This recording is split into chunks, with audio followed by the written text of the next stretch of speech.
साहेबांच्या सत्काराच्या निमित्तानं व्यासपीठावर उपस्थित सत्कार मूर्ती रामदास आठवले साहेब, ज्यांनी आता या ठिकाणी आपल्याला परखड असं मार्गदर्शन केलं, ते राष्ट्र समाज पक्षाचे अध्यक्ष, या राज्याचे माजी मंत्री आमचे बंधू माधव जानकर साहेब,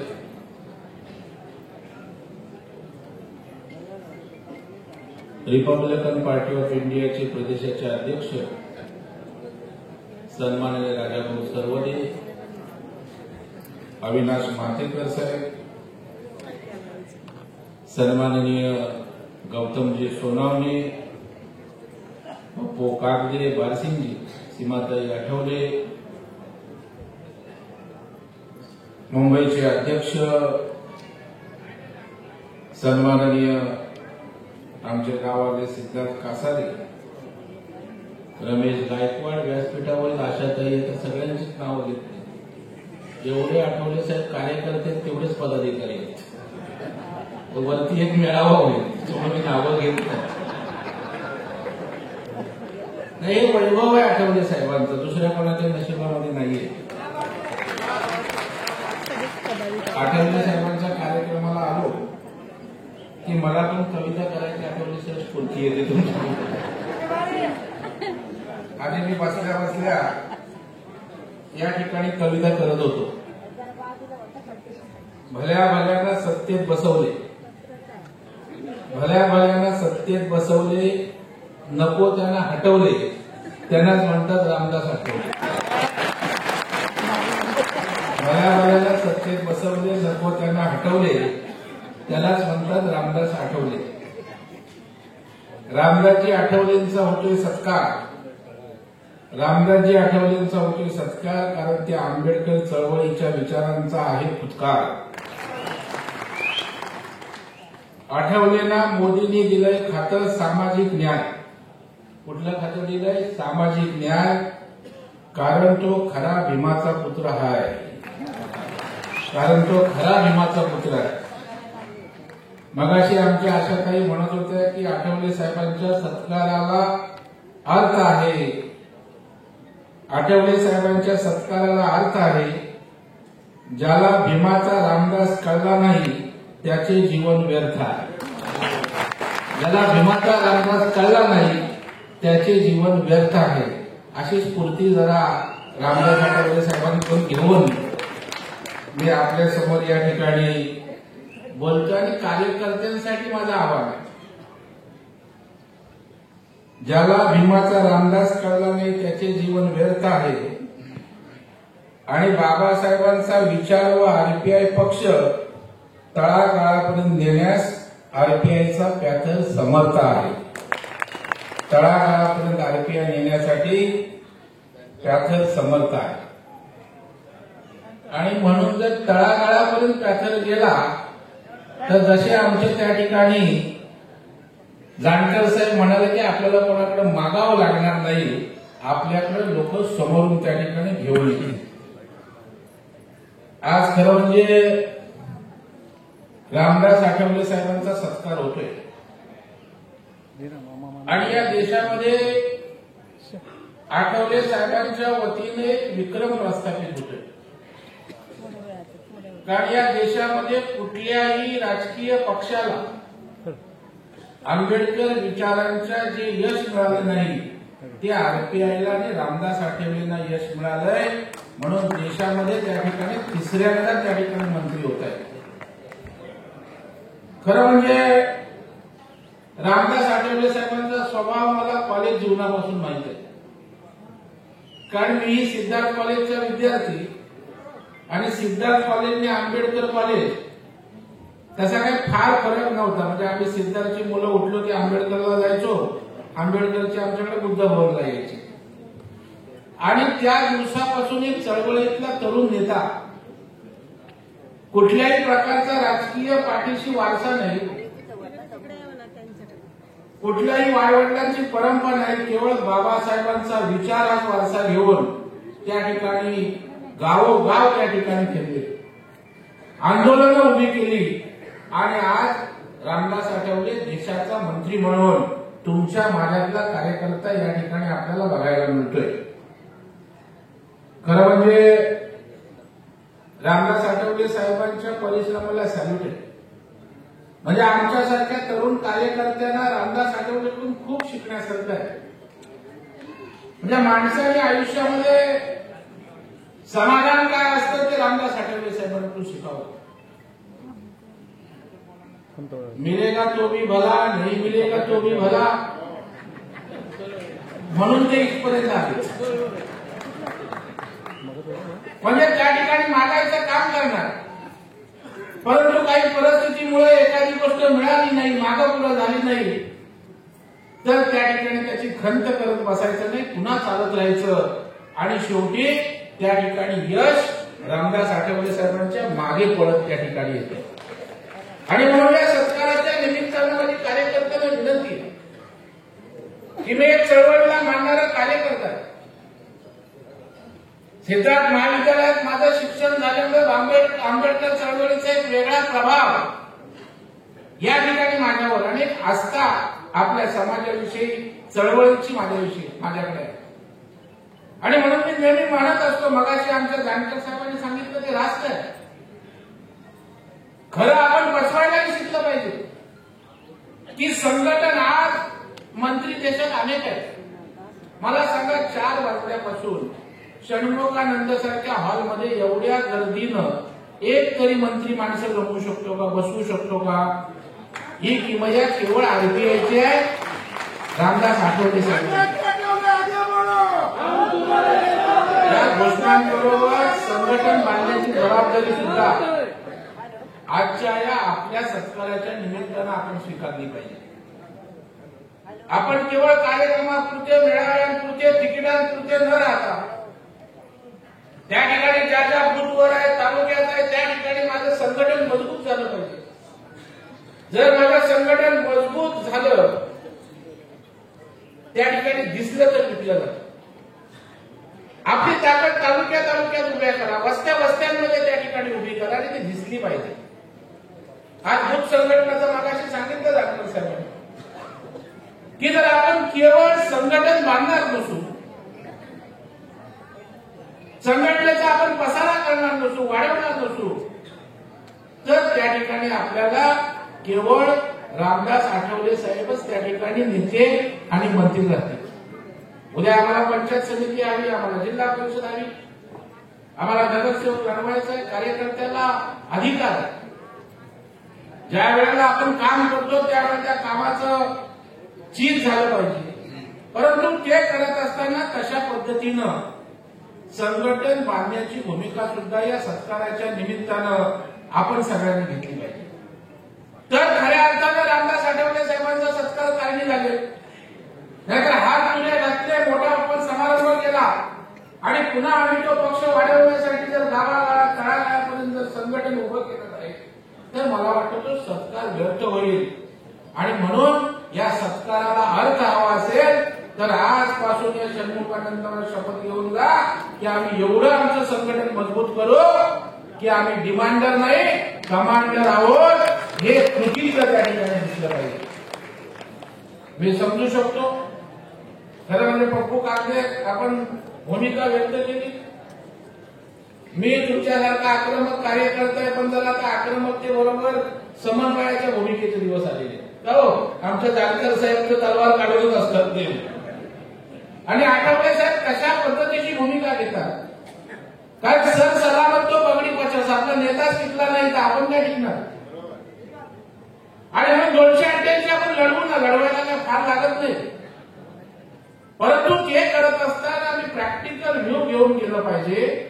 आम्हाला विभागात संघटन मजबूत केलं पाहिजे, ताकद वाढवली पाहिजे आणि समोरून बोलले पाहिजे की नाही या ठिकाणी आंबेडकर चळवळीचा किंवा आरपीआयचा कार्यकर्ता उभा केला तर चांगल्या पद्धतीचं या ठिकाणी यश मिळू शकतं. ती जबाबदारी घेऊन आपल्याला कामाला लागायचं. आज बांधवांना आपला सन्मान आहे. या त्या ठिकाणी आठवले साहेब 3दा देशाचे त्या ठिकाणी मंत्री होते. एकही खासदार त्या ठिकाणी एकही नसताना सुद्धा पंतप्रधान नरेंद्र मोदी साहेबांनी खरा आरपीआयचा आणि आंबेडकर चळवळीचा सन्मान केला आणि खऱ्या कार्यकर्त्याला आज केंद्रामध्ये त्या ठिकाणी मंत्री म्हणून बसवलं, सन्मानाने बसवलं. हा सन्मान आठवले साहेबांचा ना, हा सन्मान तुमचा आहे. हा सन्मान कार्यकर्त्यांच्या परिश्रमाचा आहे, कष्टाचा त्या ठिकाणी आहे. आज खरं म्हणजे मी समजू शकतो की तुमच्या अपेक्षा असणं, परंतु एक चांगलं तुमचं भाग्य आहे की मला तुमच्याशी समन्वय करायला भारतीय जनता पार्टीने देवेंद्रजीने दिलेला आहे. त्याच्यामुळे काळजी करू नका. जिथे जिथे मग समित्या असतील, जिल्हास्तरीय महामंडळ असतील, जेवढं झुकतं माप तुम्हाला द्यायचं आहे त्याच्यासाठी तुमचा दूध म्हणून मी त्या ठिकाणी सरकारकडे पाठपुरावा करेन, हा विश्वास त्या ठिकाणी तुम्हाला देतो. जेपीडीसी असेल, महामंडळ असेल, मी कार्यकर्ता आहे आणि त्याच्याला कार्यकर्त्याला जर आपण दिला नाही, ऊर्जा दिली नाही, काही माध्यम दिलं नाही तर कार्यकर्ता सुद्धा किती धावणार, किती पडणार यालाही सुद्धा त्या ठिकाणी मर्यादा आहे. मला हळूच कानात त्या ठिकाणी सांगतायत की कॉर्पोरेशनला पण सांगा तुम्ही मागा तिकीट, मी जास्तीत जास्त तुमच्या बाजूनं कॉर्पोरेशनला पण तिकीट देण्यासाठी असेल. करू तुमचं कुठल्या बूथ बांधणी करा पहिली. मिळणार आहे बघा, तुमच्या नशिबात आहे ते सगळं मिळणार. आपण सत्कारासाठी आलो की तिकीट मागण्यासाठी आलो? हा, सत्कारासाठी आलो ना. खरं म्हणजे आज मगाशी त्या ठिकाणी जानकर साहेब सांगत होते की खऱ्या अर्थानं या आंबेडकर चळवळीचा किंवा आंबेडकरांच्या विचाराचा सन्मान भारतीय जनता पार्टीने केलाय, मोदी साहेबांनी त्या ठिकाणी केलाय. तरी सुद्धा त्या ठिकाणी विपरीत पद्धतीनं आज मला या ठिकाणी थोडंसं वाईट वाटलं. मगाशी पप्पू कागदे बोलत होते तेव्हा देवेंद्र फडणवीस मुद्दाम आले नाहीत वगैरे, असं काही नाहीये. देवेंद्र फडणवीसांनी मला आठवणीने पाठवलंय, आज त्यांची तब्येत त्या ठिकाणी ठीक नाहीये, ते तिकडच्या पण मला वाटतं कार्यक्रमाला गेले नाही. आणि देवेंद्र फडणवीस समाजाविषयी काय आहे हे जानकर साहेब सांगतील आणि आठवले साहेब त्या ठिकाणी सांगतील. आणि त्याच्यामुळे आपण अशा प्रकारे आपलं जे मित्रत्वाचं नातं निर्माण झालंय त्याच्यात मला वाटतं खडा टाकण्याचं काम होईल. कारण माणसं जोडायला, महायुत्या घडवायला खूप वेळ लागतो, परंतु वक्तव्य आणि शब्द एवढे काही वाईट असतात की एक शब्द एक वाक्य होत्याचं नव्हतं त्या ठिकाणी करून टाकतो. आणि त्याच्यामुळे मला वाटतं की या ठिकाणी आपण न्याय मागणारे आहोत. न्यायाचा लढा बाबासाहेबांनी त्या ठिकाणी उभा केलाय आणि त्याच बाबासाहेबांचा सन्मान मग पंचतीर्थात कुणी केली, आज परदेशामध्ये त्या ठिकाणी बाबासाहेबांचं घर स्मारक कुणी केलं.